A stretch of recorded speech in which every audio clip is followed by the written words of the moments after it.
সকালে ঘুম থেকে উঠেই চলে এসেছি ছাদে। আর এসেই দেখি দেখো কি ফটফটা রোদ, বাবা রোদ দেখলেই মনে হয় কি ভয় লাগে যে কি গরমটাই না পড়বে। তো যেরকম রোদ সেরকম গরম, সত্যি কথা বলতে কি প্রচণ্ড গরম ছিল। তো আগেই পাখিগুলোকে মানে খাবার দিব আর কি এখনই। সত্যি সকালবেলা যখন উঠি না, মানে কয়েকদিন ধরে যখন আমি দিই আর কি, ওদের কিন্তু দিতে দিতে না ওদের প্রতি একটা মায়া বসে যায়। তো মানে নিচে থাকলেও তো আওয়াজ শোনা যায়, কিচির মিচির কিচির মিচির করতেই থাকে। তো মানে তখন না আর অন্য কাজে মন বসে না, তখন ভাবি না আগে খাবার দিয়ে আসি, মনে হয় খিদার জন্য মানে কিচির মিচির করছে, এটা কেন জানি আমার খুব মনে হয়। মানে ওই টাইম খাবারটা না দিলে না মনে হয় কি ওই জন্যই মনে হয় কিচিরমিচির করছে।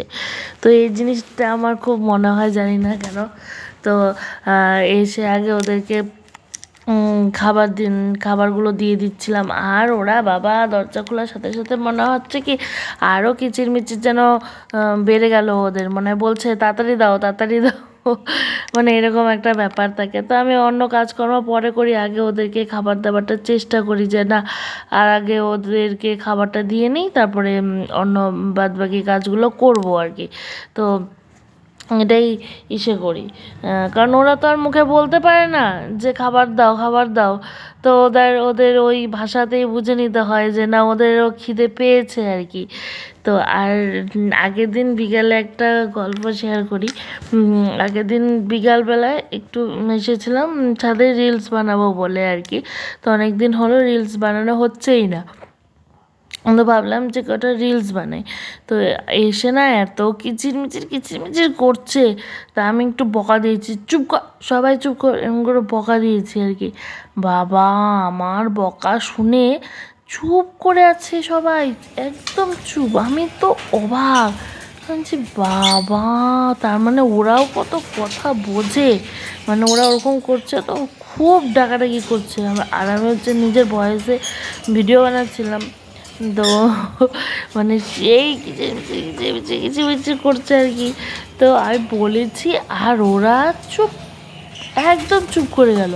তো আমি যখন যাচ্ছি আর নোটিস করলাম, ওরে বাবা ওরা তো একদম চুপ, আমি যতক্ষণ না সিঁড়ি দিয়ে না নামলাম ওরা চুপ। করি তোমরা সকলেই খুব ভালো আছো, আর আমিও কিন্তু খুব ভালো আছি। আমার নতুন একটা ভিডিওতে তোমাদের সকলকে স্বাগত জানিয়ে আজকের দিনটা শুরু করছি। আজকে শুক্রবার, সকালে উঠে মেয়ে তো চলে গেছে স্কুলে, ওকে আজকে টিফিন করে দিয়েছিলাম পরোটা। আর ও তো কোনো কিছু খায় না, তোমরা জানোই তরকারি খেতে চায় না, তো সেই কারণে পরোটার সাথে একটু সস দিয়ে দিয়েছি। তারপর এখন আসলাম পাখির ঘরে, পাখির ঘরের কাজ কমপ্লিট, পাখিদের সব খাওয়া দাওয়া কমপ্লিট হয়ে গেছে। তো এখন যাচ্ছি আর কি নিচে, এখন তো বিছানা তুলতে হবে, অনেক কাজ আছে। তা চলো পটাপট শুরু করি কাজগুলো আজকের।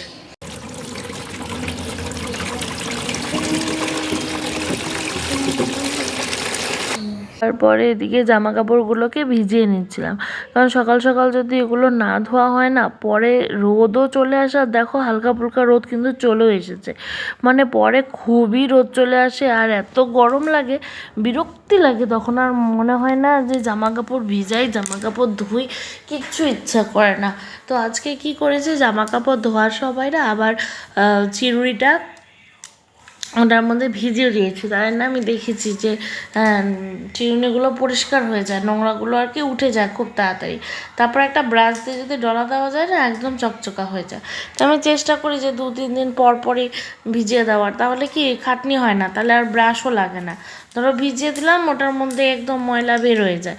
কারণ এই জামা কাপড়গুলো তো মিনিমাম 15-20 মিনিট, আধা ঘন্টা বা তারও অনেক সময় বেশি হয় ভেজানো থাকে আর কি। তো কাজ অনুযায়ী, কাজ যদি ফাঁকা থাকে তাহলে পটাপট ধুয়ে ফেলি, আর যদি কাজ যদি বেশি থাকে তাহলে ধরো ধুতে একটু দেরি হয়, সময় লাগে আর কি। তো ভালোই কিন্তু উঠে যায়। তারপরে এই যে চাও খেয়ে নিলাম, চা আর পরোটা, মেয়েকে পরোটা টিফিন দিয়েছিলাম, ওখানে ছিল একটা বেশি, ওটা আমি খেয়ে নিলাম। তো এইদিকে করতে করতেই আবার 9:30 মতন বেজে গেছে।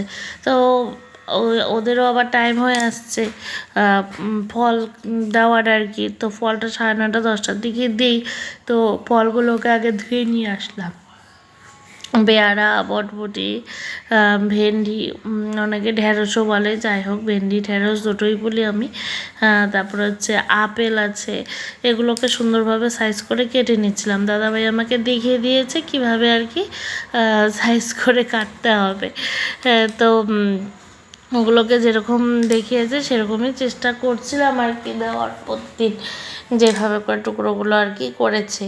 তো আপেলগুলো দেখে না আমারই নিজেরই লোভ লেগে যাচ্ছে। আপেলগুলো এত ছোট ছোট আর কি সুন্দর, দেখো আপেলগুলো, আর একদম কিন্তু চুটকি চুটকি ছোট্ট ছোট্ট আপেলগুলো, দেখতে বেশ সুন্দর। আর এদিকে বটবটিও কেটে নিয়েছিলাম। বটবটি না মাঝখান থেকে খালি ছিঁড়ে নিলেই হয়ে যায়, আর কিছু করতে হয় না। এদিকে পাখিও খায় বটবটি, আর এদিকে তো আমারও না বটবটি ভাজা খেতে খুব ভালো লাগে। সেদিনকার যখন এনেছিল ওগুলো একদম মানে টাটকা ছিল, তো একদম কচি বটবটিগুলো। তো দিদিভাই আবার এখান থেকে আলু দিয়ে ভেজেছিল, এত ভালো লেগেছিল খেতে।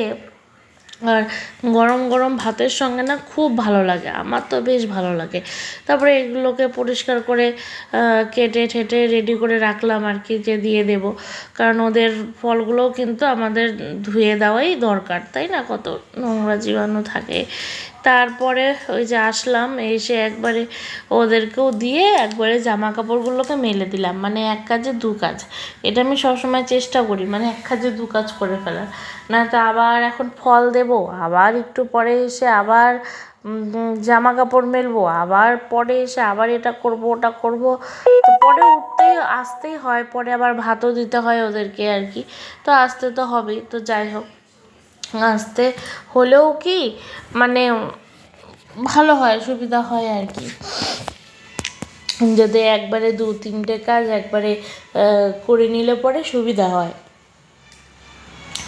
আর এদিকে এত রোদ, সেজন্য না ছাদের ভিতর দিকেই আর কি জামা কাপড়গুলোকে মেলছিলাম। আর যেগুলো নাকি একটু বেশি মানে মোটা মোটা শুকোবে না, সেগুলোকে মানে একদম সাইড দিয়ে দিচ্ছিলাম, না তো একদম জামা কাপড়গুলো মনে হয় কি পুড়ে পুড়ে যায়। আর এই সুতির নাইটিগুলো না, নাইটিগুলো একদম রং মানে নষ্ট হয়ে যায়, রোদের একটা মানে তাপ থাকে না খুব, ওই তাপে না একদম নষ্ট হয়ে যায়। তো তাড়াতাড়ি করে ইসে করে দিচ্ছিলাম।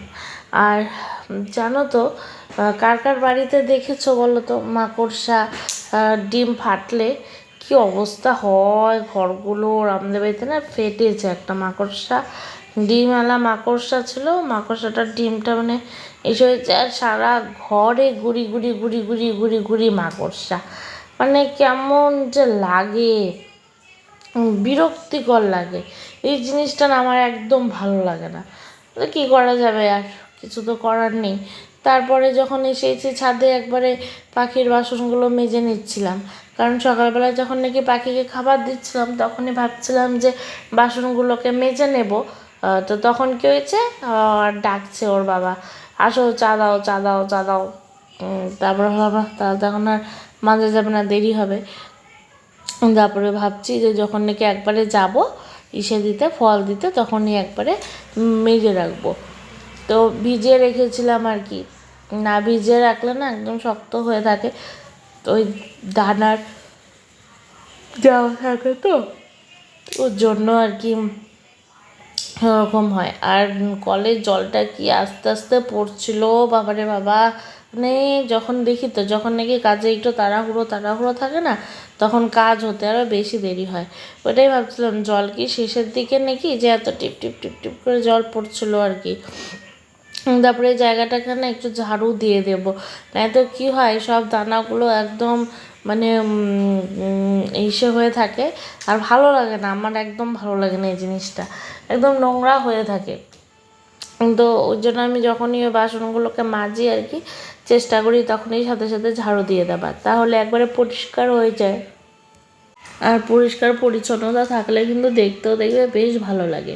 তো এখানে একটা ঝাড়ু সবসময় থাকে, ছাদও ঝাড় দেওয়া হয়, আর পাখির ঘর তো পরিষ্কার করাই হয়। তো সে কারণে এখানে 2-3টে ঝাড়ু সবসময় থাকে। তো সে কারণে আর কি পটাপট ঝাড়ুটা যেহেতু সামনে আছে, তো একবারে ওর জন্য ঝাড়ু দিয়ে দিলাম। তারপরে তো আবার নিচে যাবো, নিচে মা রান্নাও করছে, মাই রান্না করছে, আমি ওইদিকে রেডি করে দিচ্ছিলাম আর কি। তারপরে মশলাও করতে হবে বলছিল।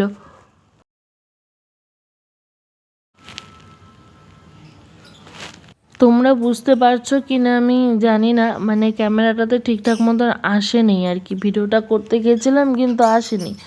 দেখো একটা পাখি আরেকটা পাখিকে পেয়ারা খাইয়ে দিচ্ছে, তোমরা দেখতে পারছো কি না জানি না।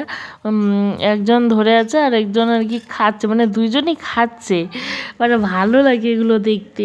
আবার না যদি বরবটি দেই, তো বরবটিটাকে একজনে এই পাশে বসে আরেকজন ওই পাশে বসে বসে রান্নাবাড়ি সব করে খেতে থাকে, দেখতে আমার যা ভালো লাগে না। ঝাড় দেওয়া হয়ে গেল, মোছাও কমপ্লিট। আজকে না তাড়াতাড়ি করে মুছেছি, কারণ না পরে গরম মুছে মানে কাজ শেষ হতে হতে মানে 1টা-1:30টার আগে হয় না। তো আজকে আমি মা যখন রান্না করছিল তখনই না ঘরটা মুছে নিয়েছি। তারপরে এখন ভালো করে একটু ঝাড়ু ঠাড়ু দিয়ে নিলাম। মাও চলে গেছে স্নানে, এখন পূজা দিবে। আর এদিকে রান্নাবাড়িও শেষ। আজকে খুব বেশি একটা রান্নার ঝামেলা ছিল না। ওই আজকে রান্না করেছে মা হচ্ছে কচুর তরকারি, সজি কচু যেটাকে বলে, সজি কচুর তরকারি, আলু দিয়ে, ভেন্ডি সর্ষা বাটা দিয়ে, আর হচ্ছে চাফিলা মাছ করেছে আলু বেগুন দিয়ে ঝোল। তো এই আর কি হয়েছে। তো মা এখন স্নানে গেছে, স্নান করে পুজো দেবে, আর আমি ওইদিকে পটাপট করে নিলাম। এখন মেয়েকে বসিয়েছি, পড়তে বসিয়েছি। তো ওকে পড়তে বসে আমি ঘরটাকে ঝাড়ু দিলাম। তো এখন ডাকাডাকি করছে, এখন ওর সাথে গিয়ে বসবো আর কি। মানে টাইমটা না এখন আর মেলে না, নয়তো এই টাইমটা যদি না বসাই না একদম হয় না। আর প্রতিদিন ওই 1টা-1:30টা বেজে যায়, তখন ওরও ইচ্ছা করে না, আমারও ইচ্ছা করে না, না পড়তে বসালেও হয় না। মানে খুব টাইমটা ওলটপালট হয়ে যায়। তারপরে আর ঘুমাইতে ঘুমাইতে দুপুরের সেই বেজে যায় 4টা। তো সেই কারণে আজকে একটু তাড়াতাড়ি বসেছি, যে না আজকে এদিকে পটাপট করে আগে বসাবই। কি হয় মানে 6:30টার থেকে পড়া থাকে, তো আস্তে আস্তে তো মানে 8টা-8:30টার মতন বাজে যায়। তখন না আইসে আর ইচ্ছা করে না ওর যে পড়তে বসি। আর তখনই আইসে পড়তে বসানোটাও ঠিক না, কারণ এক জায়গার থেকে পড়ে আসে, ছোট বাচ্চা আর কত চাপ দিব, তাই না? তো তখন না খুব একটা মানে কখনো বসাই প্রতিদিনই বসাই। ওই ধরো আধা ঘন্টা হয়তো স্কুলের হোমওয়ার্কটা করে রাখলো, বা প্রাইভেটের একটা সাবজেক্ট করিয়ে রাখলাম, মানে এরকম হয় আর কি, বসাই। সেই ওই আধা ঘন্টার বেশি আর তখন আর পড়তে চায় না। তো ওই জন্যই আর কি দুপুরবেলাটা এখন বসাতেই হয় না, এত হয় না। তো আজকে তো আমাদের ময়নাগুড়িতে মহা মিছিল বের হবে এই আরজি করের ঘটনাটা নিয়ে। ইচ্ছা আছে যাওয়ার, এখনও জানি না। আরেকজনও তো বলেছে যাবে, কর্তামশাই বলেছে যাবে। তো দেখা যাক, আশা তো করছি যে যত সম্ভব যাব। এখন জানি না পরবর্তীতে যদি কোনো মানে হয় না যে হুট করে কিছু একটা ঝামেলা হয়ে গেল আর যেতে পারলাম না, এটাই হয় বেশিরভাগ। তো সেদিনকে তো 14 তারিখেরটা গেছিলাম, আর ইচ্ছা আছে আজকে যাব। এখন দেখা যাক। আর এর মাঝখানেও একদিন হয়েছিল ময়নাগুড়িতে, সেদিনকে আমি যেতে পারিনি। সেদিনকা হ্যাঁ কিছু একটা প্রবলেম ছিল, যাই হোক যেতে পারিনি। তো আজকে একজন বলল যে যাবে, তো ভালোই হবে, তাহলে অসুবিধা হবে না। যদি দিদিভাই যদি থাকতো তাহলে তো আমি আর দিদিভাই যেতাম, তো দিদিভাই তো নাই, তো আমি আর ওই যাব। সেদিনকে আমরা 3জনেই গেছিলাম, আমি, ও আর দিদিভাই, 3জনেই গেছিলাম। তো যাই, আগে পড়তে বসাই। হঠাৎ করেই মারা চলে গেল গয়ের কাটাতে, আর আমার মেয়েও সাথে গেল। ওকে কত বললাম যে হিয়া যাস না যাস না, ওকে ছাড়া এত ফাঁকা লাগে, একদমই ভালো লাগে না। তো অনেকবার বললাম যে হিয়া যাস না যাস না যাস না, ঠিক চলে গেল, একদম মাকে ছেড়ে ঠিক চলে গেল ঘুরতে একা একা। আজকে বলছিলাম না যে ময়নাগুড়ির থেকে যে মিছিলটা করা হচ্ছে ওখানে যাব, তখন কিন্তু বলছিলাম মানে ভাবছিলাম যাওয়া হবে কি হবে না, কোনো ঠিক নেই। ঠিকই তাই হলো। বলে না কখন কোন দিক দিয়ে কিভাবে সমস্যা চলে আসে কেউই কিন্তু বলতে পারে না, তাই না? তো আজকেও কিন্তু সেম একই। তো যাওয়ার জন্য তো মানে বললামই আর কি যাব, আরেকজনও যাবে বললো, তো ভালোই হলো আর কি। তো এখন ফট করে খবর আসলো যে মাদের একটু বেরোতে হবে আর কি, কুয়ারকাটায় যাবে। তো আমার ননদের বর আর কি অসুস্থ হয়েছে, শরীর ভালো না, তো তাই দেখতে যাবে আর কি। তারপরে ওই তো গেল, আমার মেয়েও গেল সাথে, যাবেই ও আমাদের সঙ্গে। তো আর কি, তো আর যাওয়া হবে না সত্যি, মানে এত খারাপ লাগছে। আজকে মিছিলে যাওয়াটা খুব ইচ্ছা ছিল, যে আমাদের দেশে আজকে এই অবস্থা, তো আমরা যদি না যাই, না এগোই, তাহলে আর কবে আগাবো, তাই না? আজকে আমার ঘরেও তো মেয়ে আছে, সেও বড় হবে, পড়াশোনা করবে, বাইরে গিয়ে পড়াশোনা করবে, হয়তো বা কোনো চাকরি বাকরি পাবে কি পাবে না সেটা পরের কথা, কোনো না কোনো কাজের সঙ্গে তো নিশ্চয়ই যুক্ত হবে, তাই না? তো তার সেফটি সব কিছু নিয়েই কিন্তু আজকে আমাদের মেয়েদের বা ছেলে সবাই উভয় যাওয়াটা খুবই উচিত, খুবই দরকার। কিন্তু কি করা যাবে, ওই যে বললাম না, কখন কোন দিক দিয়ে কি হয় কেউ বলতে পারে না।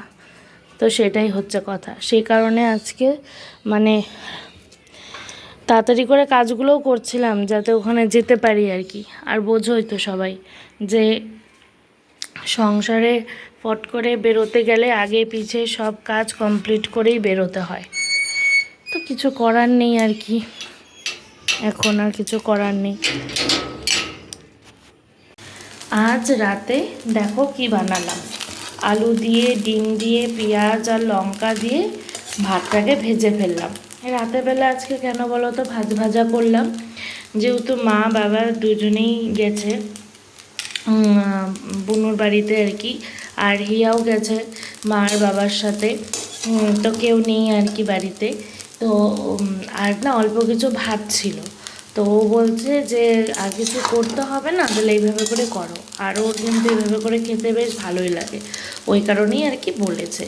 তো এটা তো ভাত ভাজা কমপ্লিট, আর করব হচ্ছে পাঁপড় ভাজা। আর দুপুরের মাছ আছে, বলছে খাবে না, মাছ তরকারি সবই আছে, কিন্তু বলছে খাবে না এইটা, আর হচ্ছে ওই পাঁপড় ভাজা দিয়েই খাবে।